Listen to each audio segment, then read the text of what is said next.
Waktunya Kompas Bisnis, Saudara. Rapat Dewan Gubernur Bank Indonesia pada 21 hingga 22 Juli 2026 memutuskan untuk mempertahankan BI rate sebesar 5,75%, suku bunga deposit facility 4,75%, dan suku bunga lending facility 6,5%.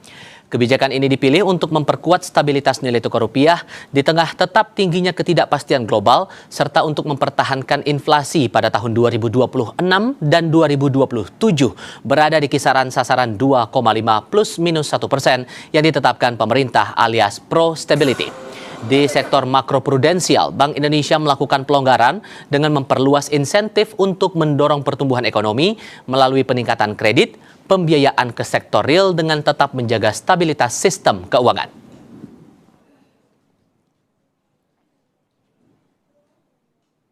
Untuk membahas pertimbangan Bank Indonesia menahan suku bunga di 5,75% dan kaitannya dengan kondisi perekonomian global dan domestik, seperti apa lebih jelas terkait peningkatan insentif? Saya sudah bersama dengan Solikin M. Juhro, Asisten Gubernur dan Kepala Departemen Kebijakan Makroprudensial Bank Indonesia. Pak Solikin, selamat pagi, Pak. Selamat pagi Mas Tifal, selamat pagi persahabat sekalian. Terima kasih sudah bergabung bersama kami dalam diskusi pagi ini. Bagaimana kemudian Pak asesmen Bank Indonesia atas faktor geopolitik terhadap stabilitas sistem keuangan Indonesia? Oke, pertama para persahabat sekalian, fakta yang kita lihat bersama saat ini adalah bahwa ekonomi global ini semakin tidak pasti, gitu ya. Dan tentunya ini membawa dampak kepada paling tidak 3 variabel utama dalam perekonomian. Pertama, fragmentasi perdagangan akibat hambatan yang kembali terjadi di Strait Hormuz. Dan kedua, tekanan inflasi global yang juga meningkat gitu karena seiring dengan harga komoditas dunia juga meningkat. Dan yang terakhir yang penting juga adalah volatilitas di pasar keuangan. Sehingga kalau kita lihat ini proyeksi atau pertumbuhan ekonomi global di tahun ini diperkirakan akan melemah pada level 3%. Nah, namun alhamdulillah kalau kita lihat kita patut bersyukur bahwa ekonomi nasional tetap tumbuh positif. Ini tentunya didukung oleh permintaan domestik kalau kita lihat dari konsumsi maupun dari investasi, konsumsi terutama pemerintah, konsumsi pemerintah dan juga belanja ASN yang meningkat serta penyaluran bantuan sosial kepada keluarga penerima manfaat. Sementara kalau kita lihat dari sisi investasi, ini utamanya dikontribusikan dari realisasi program-program kerja prioritas nasional atau PPKN, dan ini serta kalau kita lihat penyaluran kredit dan pembiayaan juga terus meningkat. Inilah yang menunjukkan bahwa fundamental ekonomi Indonesia sejatinya ini tetap kuat. Inflasi pun kita lihat kalau kita lihat inflasi kita ini berada pada kisaran sasaran BI sehingga mampu menjaga daya beli masyarakat. Kalau kita lihat di sisi lain yang eksternal, ketahanan eksternal, kita lihat cadangan devisa kita juga tetap terjaga berada pada level yang memadai sehingga bantalan untuk menghadapi dinamika global ini bisa memadai. Dan untuk konteks itu kita melihat bahwa perakiraan pertumbuhan ekonomi kita tahun ini juga masih berada di kisaran 4,9 sampai 5,7%, sementara inflasi masih terjaga di angka 2,5 plus minus 1%. Kesimpulannya apa? Bahwa di tengah peningkatan ketidakpastian global yang masih tinggi, kondisi ekonomi kita terjaga dengan baik. Stabilitas sektor keuangan juga berdaya tahan. Demikian Mas Tifal. Oke. Bagaimana kemudian dengan dampak kondisi ekonomi saat ini terhadap ketahanan perbankan, khususnya terkait dengan likuiditas perbankan ya Pak? Nah, ini kita lihat ya, ketahanan stabilitas sistem keuangan kita ini memang nggak terlepas dari ketahanan sektor perbankan yang tetap kuat dalam menyerap risiko rangkaian global terhadap sistem keuangan. Kita melihat beberapa aspek. Pertama ya, kalau kita melihat ketahanan permodalan, kita melihat perbankan kita ini memiliki kapasitas permodal yang tinggi. Kalau kita lihat CAR kita ya, capital adequacy ratio kecukupan modal kita masih sekitar 23,7%. Dan juga risiko kredit ini terjaga rendah. NPL kita itu masih jauh di atas di bawah ya, di bawah threshold 5%. Kalau kita lihat secara gross itu sekitar 2,17, kalau netonya bahkan di bawah 1. Dari sisi likuiditas, tadi kan permodal dan risiko kredit. Yang ketiga dari sisi likuiditas, kita melihat likuiditas bank ini secara umum masih memadai. Meski terjadi beberapa ada segmentasi likuiditas antar bank, tetapi secara industri masih mencukupi. Ini kalau kita lihat dari rasio AL over DBK, kalau singkatannya alat likuid terhadap dana pihak ketiga posisi Juni yang masih cukup besar, sekitar 23%. Ini menunjukkan bahwa kecukupan likuiditas atau likuiditas dalam perekonomian masih ample di perbankan. Nah, yang nggak kalah penting adalah sisi profitabilitas dan kemampuan membayar dari korporasi. Penting ini lihat ya, yang juga tetap baik, dan kita tentunya ini bagian penting untuk mendukung rendahnya risiko kredit sehingga ketahanan perbankan masih kuat. Mas Tifal, kita secara rutin Bank Indonesia ini juga melakukan stress test untuk melihat sejauh mana ketahanan kita, sektor perbankan kita terhadap shock yang muncul. Nah, kita lihat dari stress test ini umumnya masih menunjukkan bahwa ketahanan perbankan nasional masih kuat di dalam menyerap risiko gejolak nasional, gejolak global maksudnya. Demikian, Mas. Oh, oke. Lalu sejauh mana kemudian atau bagaimana kemudian dorongan kredit perbankan terhadap pertumbuhan ekonomi nasional ini dicermati? Nah, oke. Kalau kita melihat kredit ya, kredit ini kan merupakan motor penggerak sektor produktif, dan ini tentunya akan mendorong pertumbuhan ekonomi lebih tinggi lagi. Kalau kita melihat peran kredit di dalam perbankan ini di dalam mendukung pertumbuhan ekonomi ini terus meningkat. Kalau kita lihat, ini kita lihat pertumbuhan terakhir ya di bulan Juni ini sudah meningkat cukup tinggi 12,67%. Ini istilahnya meningkat dari bulan yang lalu ya, bulan Mei sebesar 11,51%.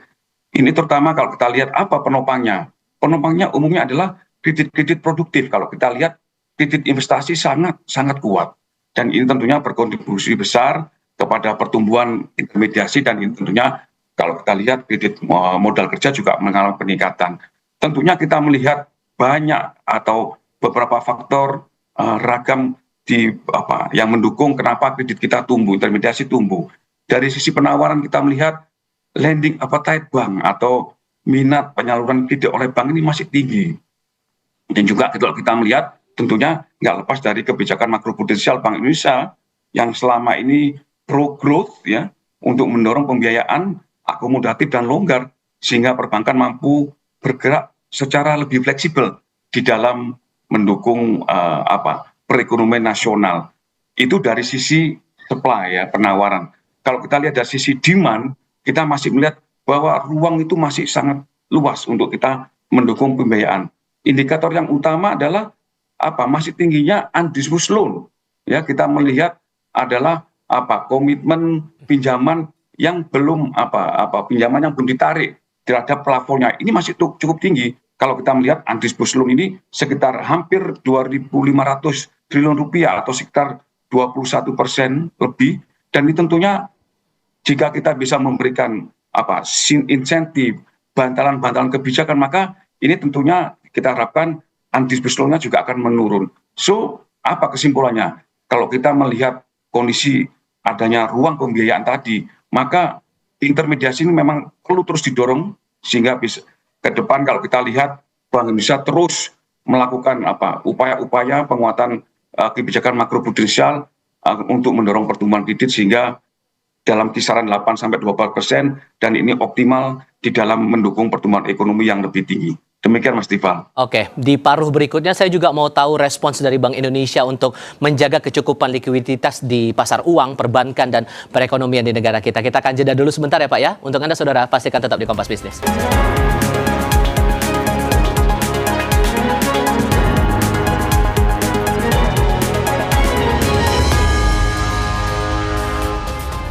Kompas Bisnis masih berdiskusi bersama Solikin M. Juhro, Asisten Gubernur sekaligus Kepala Departemen Kebijakan Makroprudensial Bank Indonesia. Pak Solikin, begini, bagaimana kemudian respons Bank Indonesia untuk menjaga kecukupan likuiditas di pasar uang, perbankan, dan perekonomian saat ini?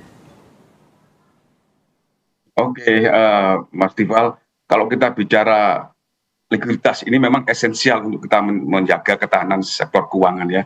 Ibarat oli pada kendaraan ini pasti ada berapa level minimal dan level maksimal. Nah ini kita jaga sama dalam perekonomian, kita juga jaga agar ekonomi kita bisa berjalan tidak hanya cepat tetapi juga stabil. Untuk itu kalau kita lihat BI ya di dalam kebijakan rapat Dewan Gubernur terakhir ini, kita terus ya disampaikan bahwa kita memperkuat bauran kebijakan Bank Indonesia melalui, kalau yang terakhir adalah perluasan kebijakan insentif dan juga sejumlah kebijakan lainnya tentunya. Ini apa tujuannya? Ada 3. Pertama, meningkatkan aliran modal investasi, terutama portofolio asing ya, dan memperkuat stabilitas nilai tukar rupiah. Dan yang kedua, mempercepat pendalaman pasar keuangan dan juga pasar falas. Dan tiga yang penting ini juga di sektor perbankan adalah meningkatkan likuiditas dan mengurangi segmentasi likuiditas. Ini saya jelaskan kenapa, karena beberapa bank memiliki likuiditas, tadi saya katakan secara industri likuiditas kita itu cukup, tetapi beberapa bank memiliki kondisi yang berbeda dengan bank-bank lain. Nah, sehingga ada segmentasi, apalagi terkait dengan beberapa alokasi portofolionya. Dan ini yang kita kurangi ini dalam kebijakan terakhir. Nah, langkah kita banyak sebagaimana disampaikan oleh Gubernur Bank Indonesia, banyak mulai dari kita untuk menjaga secara makro kecukupan likuiditas kita, menjaga pertumbuhan uang primer double digit ya. Ini penting ini secara makro. Kemudian kita juga meningkatkan aliran masuk modal investasi asing melalui kenaikan dan perluasan insentif mengurangi premi untuk investasi portofolio dan pemberian insentif untuk meningkatkan local currency statement LCT. Jadi ini insentif ini juga untuk mendorong likuiditas di pasar domestik. Juga meningkatkan ekspansi untuk mengatasi segmentasi likuiditas. Ini kita menyempurnakan kebijakan kita selama ini, yaitu adalah kebijakan insentif likuiditas makroprudensial atau KLM. Ini kita sempurnakan, Mas Tifal.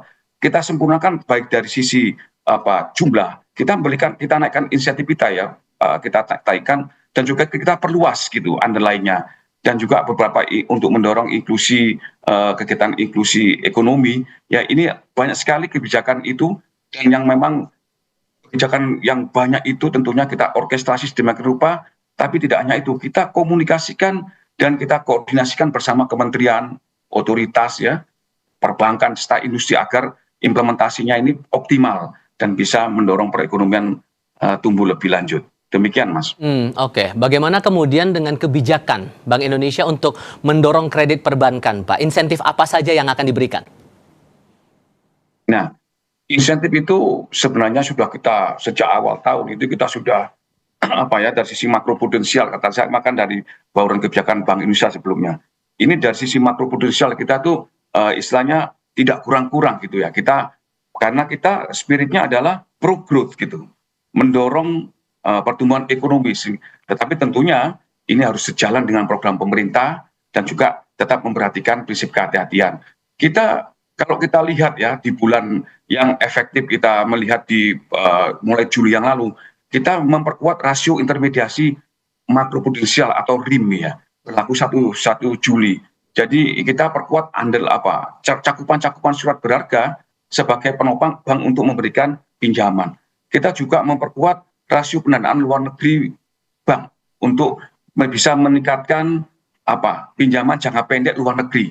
Kita tingkatkan dari 35% terhadap modal menjadi 40% terhadap modal. Ini semua kita lakukan by Juli. Nah, yang spektakuler kita lakukan dua hal yang barusan adalah memperkuat KLM tadi, kebijakan insentif likuiditas makroprudensial.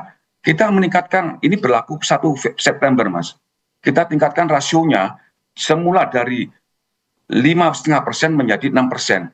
Jadi ini adalah insentif ini adalah sifatnya mengurangi kewajiban giro kepada yang ditanamkan di Bank Indonesia. Jadi kalau bank selama ini mempunyai kewajiban menanam giro wajib 9%, maka kalau dia bisa optimal meningkatkan KLM atau insentifnya optimal, maka dia bisa dikurangi 6. Jadi yang dia asalnya 9 dikurangi 6, cuma dia 3% yang disimpan di bank itu sebagai kewajibannya. Nah, kita naikkan menjadi 6%. Nah, yang penting juga kita pahami bahwasanya kebijakan ini kita integrasikan dengan upaya untuk memperdalam pasar uang.